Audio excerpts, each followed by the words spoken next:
오늘 말씀은 마태복음 21장 33절로 39절입니다. 제가 본문을 읽겠습니다. 다시 한 비유를 들으라. 한 집 주인이 포도원을 만들고 산울로 두르고 거기 집자는 구유를 파고 망대를 짓고 농부들에게 새로 주고 타국에 갔더니 실과 때가 가까우므로 그 실과를 받으려고 자기 종들을 농부들에게 보내니 농부들이 종들을 잡아 하나는 심히 때리고 하나는 죽이고 하나는 돌로 쳤거늘 다시 다른 종들을 처음보다 많이 보내니 저희에게도 그렇게 하였는지라. 후에 자기 아들을 보내며 가로되 저희가 내 아들은 공경하리라 하였더니 농부들이 그 아들을 보고 서로 말하되 이는 상속자니 자 죽이고 그의 유업을 차지하자 하고 이에 잡아 포도원 밖에 내어 쫓아 죽였느니라. 오늘 말씀의 제목 잡자면 인간 안에 있는 인간의 뿌리 깊은 죄성, 이렇게 붙이고 싶어요. 인간의 뿌리 깊은 죄성, 인간 안에 있는 뿌리 깊은 죄성. 부제를 달자면 순진하신 하나님, 이렇게 붙일 수 있겠어요? 오늘 본문의 말씀을 보면 한 주인이 포도원을 만들었어요. 그리고 포도원 안에 여러 가지를 만든 후에 농부들에게 새를 주었죠. 그리고 그 농부들이 그 포도원에서 열심히 일해서 그 포도원을 풍요롭게 만들기를 원했을 것입니다. 그리고 이제는 실과 때가 돼서 이제 추수 때가 돼 열매를 맺은 때가 돼서 그것을 받으려고 종들을 보냈던 그 농부들에게 보냈는데 어떤 일이 일어났습니까? 그들을 심히 때리고 죽이고 돌로 치고 이런 일이 일어났죠. 그리고 또 다른 종들을 처음보다 더 많이 보냈는데 똑같은 일이 발생했어요. 그리고 그 이후에 그 아들을 보냈는데요. 그러면서 뭐라고 합니까? 저희가 내 아들은 공경하리라. 하나님이 아주 어떻게 보면 절대 믿음이고요. 어떻게 보면 아주 순진한 생각이죠. 그렇죠? 그 종들을 보내서 일어났던 일이 뻔한데 그것을 다 이미 알고 있는데 목격했는데 그 아들을 보낸다는 게 얼마나 위험천만한 일입니까? 그 농부들이 어떤 자들인지는 이미 다 드러났어요. 거기 아들을 보내면 무슨 일이 일어나겠냐고요. 그런데 하나님은 이렇게 말씀하십니다. 저희가 내 아들은 공경하리라. 그럼에도 불구하고 하나님은 아주 인간을 향해서 이 농부들을 향해서 이런 마음을 품으셨다는 거예요. 그런 결과는 뻔하죠. 어떻습니까? 농부들이 악한 자들이 하는 것은 동일합니다. 늘 어떻게 하냐면 그를 포도원 밖에 내쫓아서 죽였다는 거예요. 인간의 죄성이라는 것, 이렇게 뿌리가 깊죠. 그것이 하루아침에 바뀐다는 것 정말 쉽지가 않습니다. 정말 어려워요. 계속해서 살인을 짓던 자가, 살인을 하던 자가 말이죠. 계속해서 못된 짓을 하던 자가 사람이 달라진다고 갑자기 착해질까? 선해질까요? 그렇지 않잖아요. 그것은 불가능한 거죠. 똑같은 일을 반복하게 돼 있습니다. 그런데도 하나님은 어떠냐면 그래도 이렇게 말씀하시는 거예요. 저희가 내 아들은 공경하리라. 그러나 저희가 이번에는 바뀌리라. 이번에는 달라지리라. 이번에는 변화되리라. 이 하나님의 인간을 향한 마음이죠. 인간을 향한 믿음이에요. 인간을 이렇게 신뢰하시죠. 뻔한데 말이죠. 결과는 뻔한데 또 뻔하고 또 뻔하고 지금 우리가 살아가면서 말이에요. 어떨 때는 우리가 농부의 입장에 있을 수도 있고 그렇죠? 때려 죽이는 이런 농부의 입장에 있을 수도 있고 또 어떤 면에서 우리가 그렇게 돌로 맞아서 죽었던 심히 맞아서 죽었던 종들이나 아들의 입장이 있을 수도 있습니다. 어쨌든 인간이 참 악하다는 것, 그것을 오늘 본문 보면 우리가 분명하게 알 수 있죠. 우리가 인간의 죄성을 한번 깊이 있게 들여다볼 필요가 있어요. 인간이 그렇게 간단한 존재인가? 인간이 그렇게 쉬운 존재인가? 그렇게 쉽게 변할 수 있을까? 이거 정말 어렵다는 거죠. 정말 어려워요.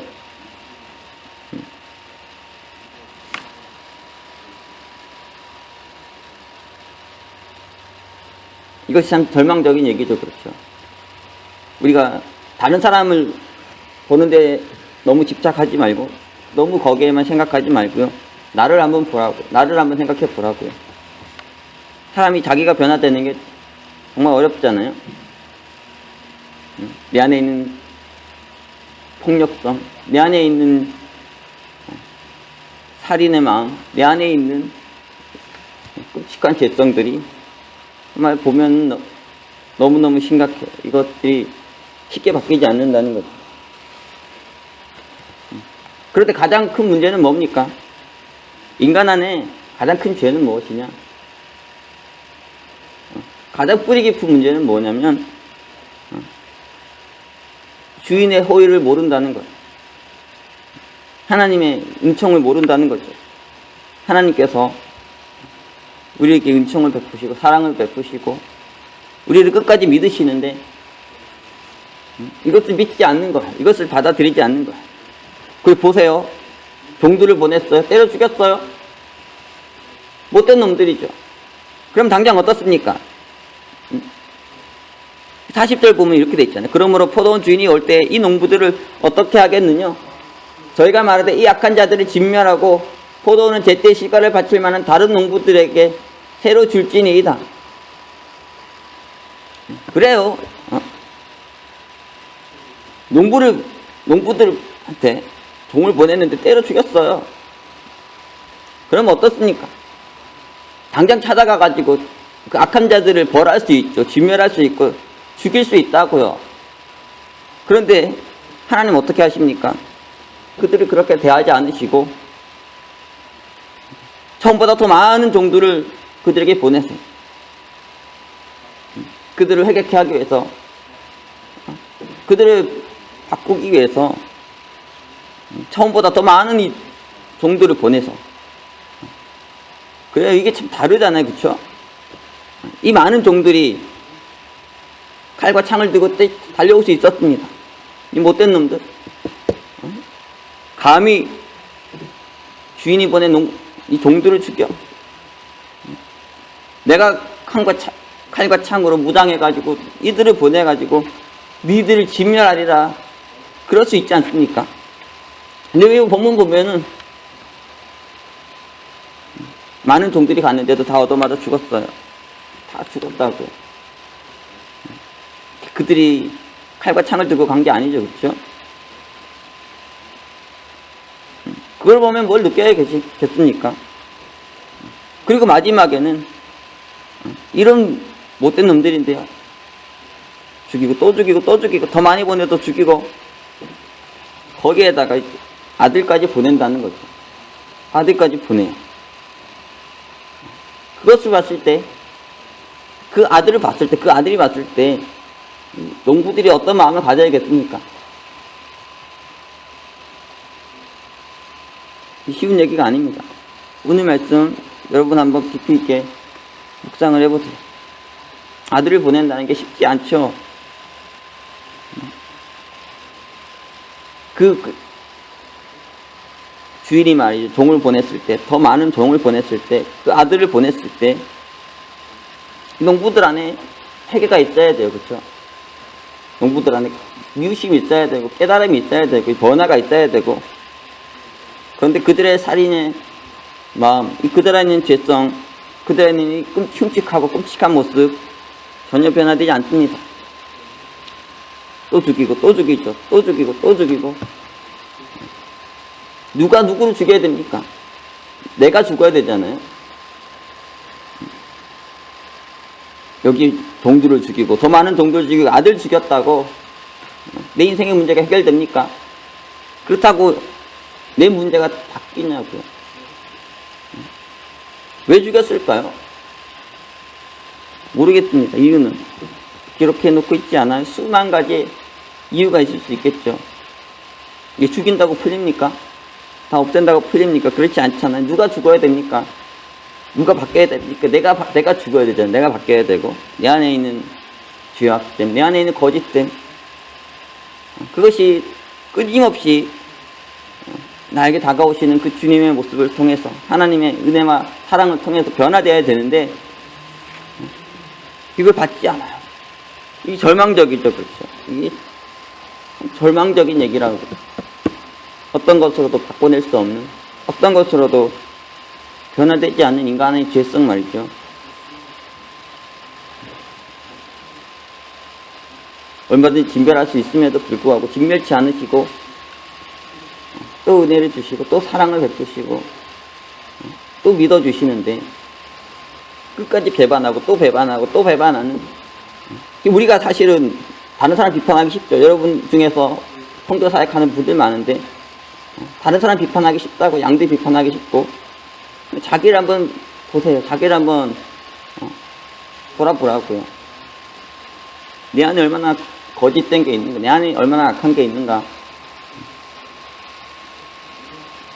로마서 보면 사도 바울이 이방인들 안에 있는 죄를 지적하며 불경건과 불의를 말하죠. 불경건이란 무엇입니까? 하나님으로 우리 하나님을 영화롭게 다니고 감사치도 않는 거라 했습니다. 마땅히 감사해야 되는데, 마땅히 하나님을 영화롭게 해야 되는데 그렇지 않는다는 거예요. 마땅히 하나님을 사랑해야 되는데 하나님을 사랑하지 않는다는 거죠. 그래서 바울이 뭐라고 다른 말로 표현했냐면, 하나님을 마음에 두기 싫어한다고 그랬어요. 그 마음 안에 하나님을 싫어하는, 하나님을 미워하는 그 뿌리 깊은 죄가 있죠. 이방인들의 죄예요. 인간은 하나님을 사랑하고, 그리고 인간을 사랑하고 만물을 사랑하며 살아가게 하나님 만드셨는데, 인간 안에 어떤 모습이 있냐? 지독하게 불경건한 모습이 있어요. 하나님 마음에 두기 싫어하고 이방인의 모습이죠. 유대인들은 어떻습니까? 사도 바울은 그들의 신앙을 이렇게 표현했습니다. 니들이 육신의 할례만 받았다. 표면적 유대인이다. 그들이 껍데기로만 말이죠. 하나님 인정한다는 거예요. 껍데기로만 신앙하는 척하고, 다른 말로 하면 무엇입니까? 하나님을 마음으로 안 믿는다는 거죠. 마음으로 믿지 않아요. 마음으로 하나님 믿고, 마음으로 섬기고, 마음으로 사랑해야 되는데, 마음으로 믿지 않고 표면으로만, 껍데기로만 믿는다는 거죠.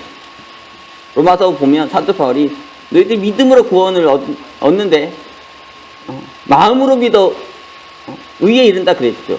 마음으로 믿어야 된다는 거예요. 마음으로 믿고 마음으로 섬기고 마음으로 사랑하고 해야 되는데, 유대인들 안에 있는 죄가 뭡니까? 마음으로 안 믿는다는 거예요. 마음으로 섬기지 않는다는 거예요. 그리고 어떻습니까?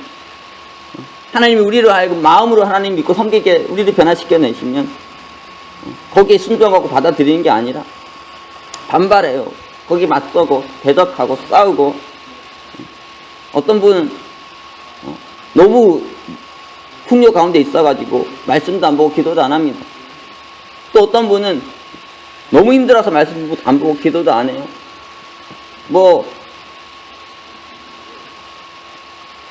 유대인들은, 이스라엘 백성들 보아도요, 광야에서는 광야가 힘들다고 몸만 불평하지 않습니까? 아우, 광야가 힘들어 죽겠어요. 우리 죽이려고 여기 내보내셨으니까. 그러면서 하나님 잘 안 믿잖아요. 원망하고 불평하고. 근데 가나안에 들어가니까 어때요? 가나안은 풍요의 땅이었죠. 풍요의 땅에 가니까요, 풍요로워서 망한다. 풍요 때문에 하나님 버리고 신앙 버리고 결국은 망했죠. 그래서 사도 바울은 내가 풍부에도 처할 줄 알고 비천에도 처할 줄 안다 그랬습니다. 내가 일체의 모든 비결을 다 비웠다 그랬어. 그는 풍부에도 비천에도 하나님을 잃지 않고 하나님을 믿고 신뢰하면서 그렇게 살았죠. 그 인간 안에 얼마나 뿌리 깊은 죄성이 있냐면, 풍요로워도 안 믿고요, 가난해도 안 믿어요. 광야에서도 안 믿고요. 가난에서도 안 믿어요. 작은 목회에도 안 믿고요. 큰 목회에도 안 믿어요. 큰 신앙에 위대한 일을 해도 안 믿고 작은 일에도 안 믿고 풍요로운 대로 풍요에 취해서 하나님을 버리고 너무 가난하면 너무 가난하다고 하나님 원망하고 저주하고 불평하면서 살아가는 경우가 너무 많다는 거죠. 그러면서도 말씀 한번 보지 않고 하나님께 무릎 꿇고 기도하지 않아요. 이게 뿌리가 깊잖아요. 그렇죠? 아주 뿌리가 깊. 우리 신앙을 하며 사역을 하면서 정말 오랜 기간 이 믿음의 길 가는데 가장 중요한 게 무엇입니까?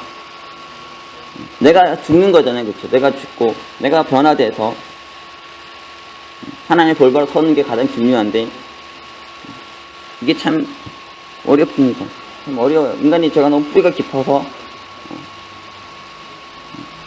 자기를 죽이지 아니하고 남만 죽인다고 다른 것만 죽이고 상황만 죽이고 현실만 죽이면서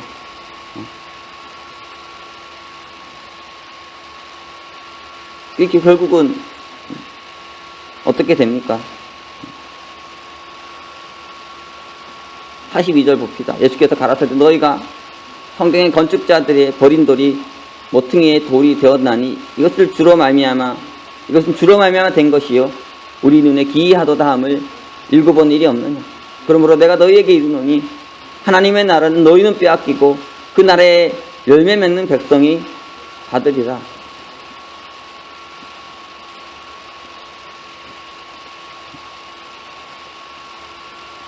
말씀대로입니다. 그러니까 우리가 변화되어야 되죠. 변화되어야 되고 새롭게 되어야 됩니다. 끊임없이 거부하고 반항하고 반발하면서 살아간다고 우리 인생이 변화되는 게 아니에요. 우리의 삶이 편해지는 게 아니고 오히려 나를 죽일 때, 나를 변화시킬 때 우리가 진정으로 변화될 수 있고 하나님 나라를 유업으로 받을 수 있고 그 나라에 열매 맺는 백성들이 될 수 있습니다. 여러분 지금 어려운 신앙의 여정 가운데 있을 터이고 여러분 사역도 아주 어려울겠지만요. 가장 힘든 것은 자신의 불경건과의 싸움이죠. 그렇죠. 사실은 보면 내 안에 있는 위선, 거짓됨, 악함 이것이 가장 큰 문제인 것 같아요. 우리가 많은 것과 싸워야겠지만 이것과 힘써 싸울 수 있는 자들이 될 수 있기를 바랍니다. 그래서 열매 맺는 백성들이 됩시다. 이제 하나님께서 우리에게 열매를 주실 거예요. 축복을 주실 것이고 놀라운 영광이 임하는 것을 여러분이 점점 더 보게 될 것입니다. 그 열매를 맛보려면 그 열매, 그 축복의 역사에 여러분이 참여하면 우리가 변화되어야 되죠. 변화돼서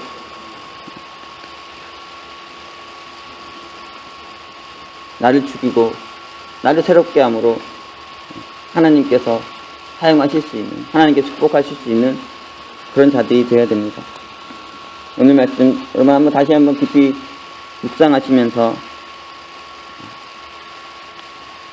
참된 신앙의 지혜를 발견하시는 저 여러분이 되시기를 기도합니다. 기도하겠습니다. 사랑의 주님, 오늘 우리가 귀한 당신의 말씀을 보았습니다. 하나님께서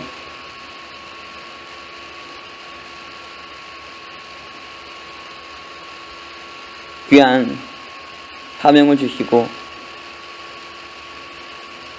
우리에게 귀한 일을 하게 하셨사온데 우리 안에 여전히 변화되지 아니하고 우리 안에 여전히 새롭게 되지 않은 이전의 죄성과 이전의 문제와 잘못들을 여전히 품고 살아가는 많은 모습들이 있습니다. 주님, 우리가 이제 열매 맺는 백성으로 하나님의 영광을 드러내는 백성으로 서기 위해 이제 우리가 죽어야 될 때이고 우리가 변화되어야 될 때이고 새롭게 되어야 될 때입니다. 주님 우리 안에 주님을 미워하고 주님을 싫어하고 주님을 마음에 두기 싫어하는 이 모든 죄악의 뿌리가 사라지게 하여 주시고 끝없이 우리에게 다가오시고 끝없이 우리를 찾아오시고 끝없이 우리를 변화시키고 고난하게 하시는 그 사랑의 손길을 우리를 거부하지 않게 하시고 그 은혜로 인해 변화돼서 풍성한 열매 맺는 귀한 인생들 될 수 있게 하여 주시옵소서. 오늘 말씀이 우리에게 다시 한번 깊이 있게 묵상되게 하시고 깨달아지게 하시고 그리하여 풍성한 열매 맺는 귀한 주님의 종들 될 수 있게 하여 주시옵소서. 귀한 말씀 주셔서 감사드리며 예수 그리스도 이름으로 기도합니다. 아멘.